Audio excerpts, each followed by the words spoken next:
Hello, in this video I will talk about the War of Iron Swords. The War of Iron Swords is a war between Israel and various terrorist organizations, mainly from the Gaza Strip and led by Hamas, which broke out on the morning of Saturday, the holiday of Shmini Atzeret and Simchat Torah, 22nd Tishrei 5 Tashpad, October 7th, 2023, in a surprise attack by Hamas on the Gaza Strip, which the terrorist organization and its partners murdered 1,400 Israeli and foreign citizens and kidnapped at least 245 Israelis and foreigners, of whom 5 were released, some by Hamas, and one female soldier was rescued by the Israeli security forces from the Gaza Strip. The surprise attack on Israel led by Hamas, which started the war, began under the auspices of a heavy rocket barrage towards the Gaza Strip and also towards more distant areas such as Gush Dan, the Yehuda, Lawrence, the Sharon, Jerusalem and Beersheba, Gaza and the IDF bases in the area, to massacre civilians and kidnap as many soldiers and civilians as possible to the Gaza Strip. The attack, which was the largest terrorist attack in the history of the State of Israel, was carried out in a massacre of civilians in the area surrounding Gaza, which also included taking over IDF bases, kidnapping soldiers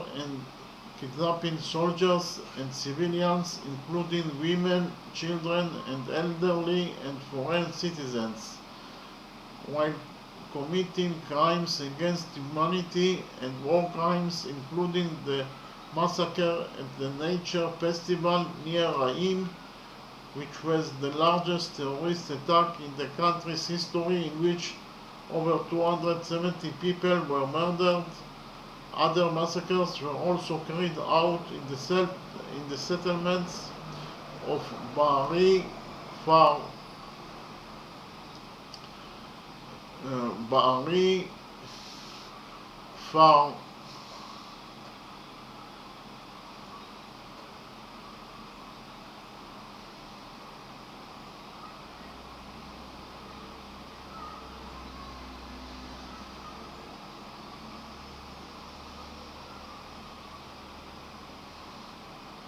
Far Gaza, Nir Oz, Nachal Oz, Netiv Atara, Kulit, Yachini, Nirim, Nir Yitzhak, and Ashlosha, Kisufim, and other settlements in Otef. Many of the residents of those settlements were murdered and some were kidnapped to the Gaza Strip.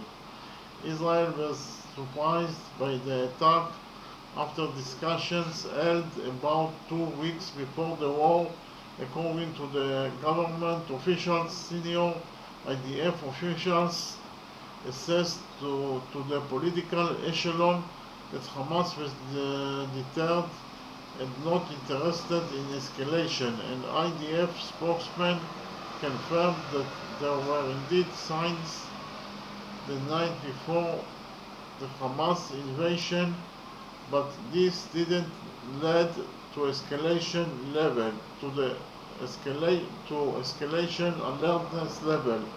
The IDF mobilized more than 360,000 soldiers into the reserves, the largest reserve mobilization in the country's history. After the liberation of the communities surrounding the Gaza Strip, Israel evacuated 29 communities in the Gaza Strip. Residents of 22 communities in northern Israel received the recommendation from authorities to leave the place following the fear in Israel that the terrorist organization Hezbollah would join the fighting more actively during the second week of the war. The escalation in the north developed into low-intensity clashes. The Israeli security forces, led by the IDF and the Israel police, killed over 1,550 terrorists on Israeli territory. The Air Force and Navy began mainly after the cleansing of the southern area a serious air and sea attacks on the Gaza Strip, bombing Hamas and Palestinian Islamic Jihad targets. The intensity of the attacks increased and thousands of terrorist targets were attacked. Later, the IDF launched a series of targeted countermeasures in which a number of senior Hamas terrorists and terrorists who were involved in the terrorist attack were eliminated. On October 26, the IDF began ground raids by infantry, armor and engineering forces in preparation for the ground campaign in Gaza Strip. Thank you very much.